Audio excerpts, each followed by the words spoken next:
So last week you guys saw me unbox this 50-year anniversary Rubik's Cube, and to save you the troubles of watching the video, this cube is absolute garbage.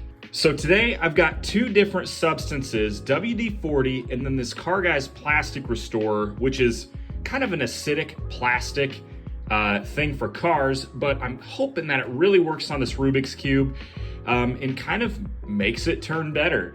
So we're gonna start with the WD-40, and then after we're going to do the plastic restorer here.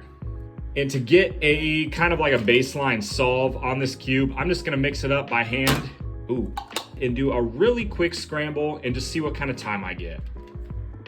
All right, so now it's mixed up, we will do our quick solve.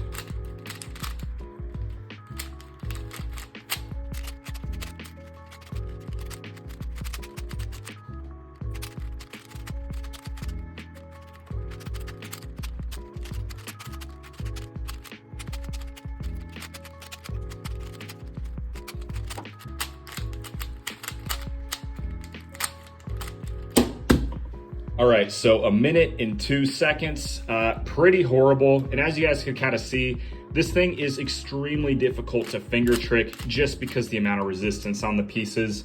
Now, let's do the WD-40, but first off, I gotta recommend, do not put this in your personal cubes. This is going to dissolve plastic, and it's water-based, and as you know, there's no water in the cube.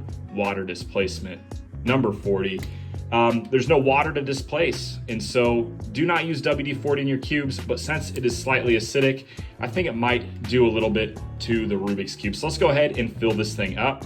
And we've got our Speed Cube Shop mat in the background to keep my surface from getting all nasty. These things are really awesome. And if you use code OPULENT, you get a huge discount. So go ahead and support me, pick up one of these mats from Speed Cube Shop. Not a bad deal, but let's fill this thing up.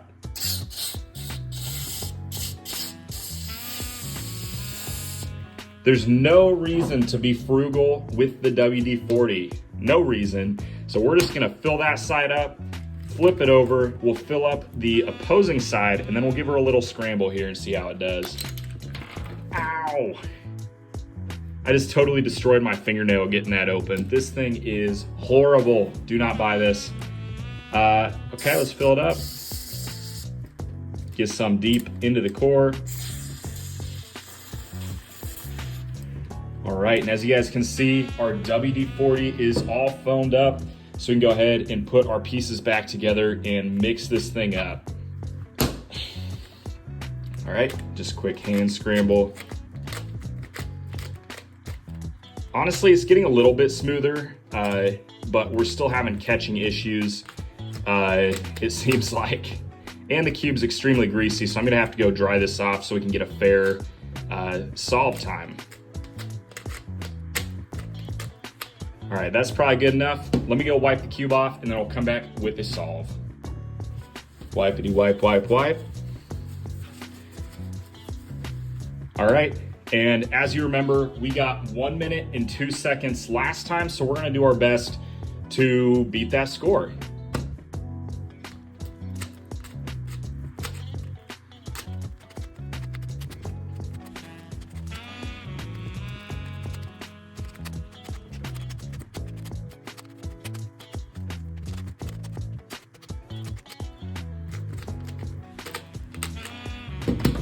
All right, so 55 seconds, we got 7 seconds less than last solve. I do gotta say though, this was a really kind of lucky solve compared to last one. So it's gonna be obvious that we got a shorter time. I felt like the pieces were smoother, but since we were still getting that kind of like catching issue, I really don't think the WD-40 did much to the cube. However, I'm pretty excited for this stuff. I think this is gonna have a huge change. So let's go ahead and put it in there and see what happens. And you can still see all that WD-40 left in there. Not bad, but not great. All right, so this stuff is a little bit acidic. So hopefully that can kind of melt down some of the like interior torpedoes and stuff to give us a little bit smoother of a solve. But this is gonna be kind of hard to show on camera. Let's put a little bit in there. All right, we put a lot bit in there. So as you can see, it's kind of blue, kind of cool looking substance, but Let's go ahead and try to get this piece on without making too much of a mess. Oh, and we made a total mess. Okay, let's wipe this off really quick, and then we'll put some more in the other side here while it is dissolving the piece and doing its little magic in there. So we'll pop this off. Got to use my car keys because it's so difficult to get these off. Okay, a little bit more on this side. Try not to go too overboard, and we went overboard. All right, never mind. So let's close this up. All right, and we will wipe off the cube a little bit. Now we can finally mix this thing up. Already I can tell you it's getting a lot more smooth, but my biggest concern, oh geez, this is getting way better. Way better for a Rubik's brand, I might add. It's not, this is no speed cube by any means. Wipe this off one last time, and then we can do a solve and see how it compared to our base solve, our minute and 7, and then, our base solve, our minute and 2, and then our second solve, 55 seconds. We'll see if we can beat that time. I am skeptical, but let's see what happens here. Reset the timer.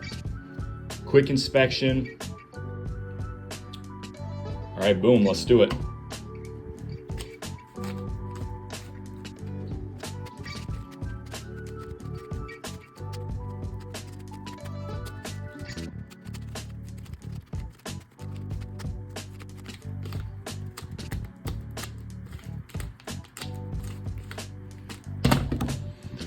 Boom, 54 seconds. So theoretically, we did get faster.